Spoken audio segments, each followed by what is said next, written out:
Lecture de la lettre de saint Paul apôtre aux Éphésiens.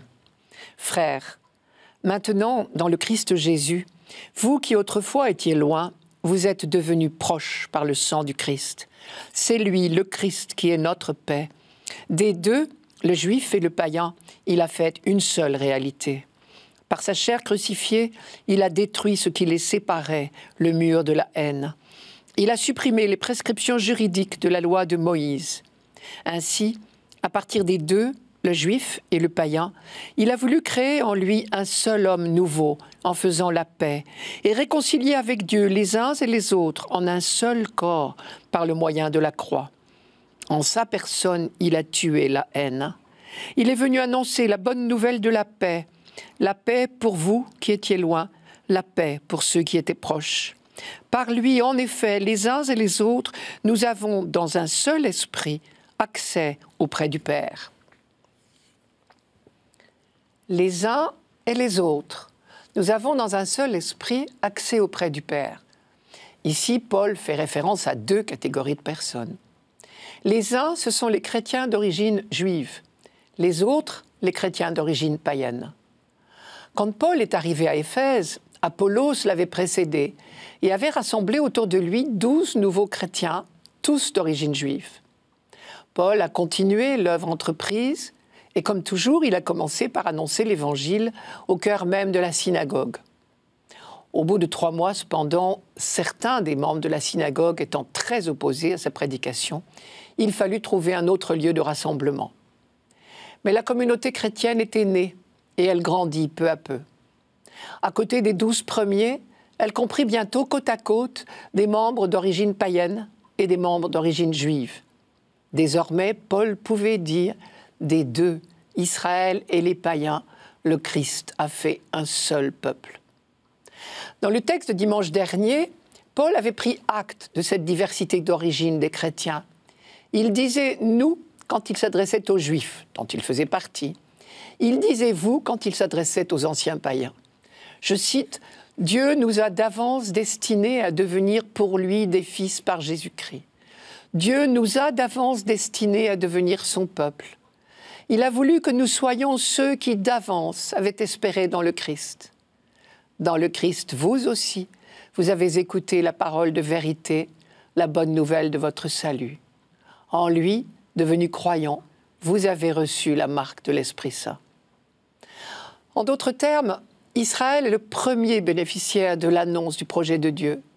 Mais désormais, en Christ, des païens ont pu l'écouter à leur tour, au sens de devenir croyants et recevoir l'Esprit Saint. C'est à Antioche de Pisidie que Paul a compris ce grand tournant de l'histoire de la révélation.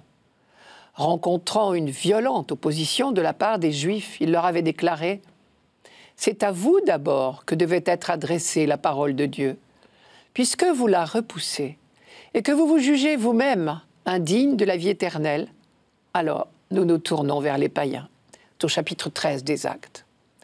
Dans le texte d'aujourd'hui, c'est à ces païens convertis au christianisme que Paul s'adresse. Vous qui autrefois étiez loin du Dieu de l'Alliance, vous êtes devenus proches par le sang du Christ. Et il développe le thème de la réconciliation entre les uns et les autres. S'il le fait aussi longuement, c'est que cette entente devait paraître à beaucoup d'entre eux irréalisable. Visiblement, au moment où cette lettre a été écrite, l'unité recommandée par le Christ était en jeu. Or, il ne s'agit pas seulement d'un problème de comportement. Il y va du contenu même de la foi chrétienne. Les uns et les autres ont été baptisés, c'est-à-dire plongés dans la vie nouvelle du ressuscité. C'est la seule réalité qui compte désormais. Nous ne sommes plus sous le régime de la première alliance. Oui, seuls jusque-là, les Juifs avaient accès à la révélation du Père. Et on sait qu'ils comprenaient leur vocation comme une mise à part. Concrètement, cela se marquait par une barrière sur l'esplanade même du temple de Jérusalem.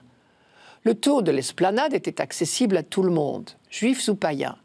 Mais la cour centrale était réservée aux Juifs. On l'appelait le parvis d'Israël.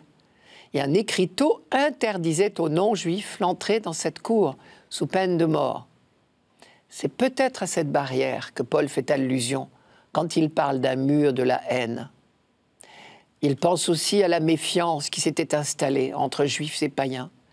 Les Juifs, circoncis par fidélité à la loi de Moïse, méprisaient parfois ce qu'ils appelaient les incirconcis. Or, le projet de Dieu que Paul a décrit dans le premier chapitre de sa lettre est un projet d'amour et de réconciliation à l'échelle de l'humanité tout entière, et même de la création tout entière, dans et par le Christ. Alors, le Christ serait-il né et mort pour rien ? Non, dit Paul, désormais ce projet est accompli. Nous sommes dans la nouvelle alliance, scellée en Jésus-Christ pour la multitude, comme il l'a dit lui-même au soir de la scène. Car il est venu annoncer la bonne nouvelle de la paix pour vous qui étiez loin, les anciens païens, la paix pour ceux qui étaient proches, les Juifs. Désormais, la loi ne doit plus être une cause de discorde entre anciens Juifs et anciens païens. Tous peuvent donner leur foi au Christ. Je cite encore Paul, « Il a fait tomber ce qui les séparait, le mur de la haine, en supprimant les prescriptions juridiques de la loi de Moïse. » Désormais, en levant les yeux vers le Christ crucifié, tout homme qui croit en lui peut entrer dans le mystère de l'amour trinitaire. « Quand j'aurai été élevé de terre, j'attirerai tout à moi », avait promis Jésus.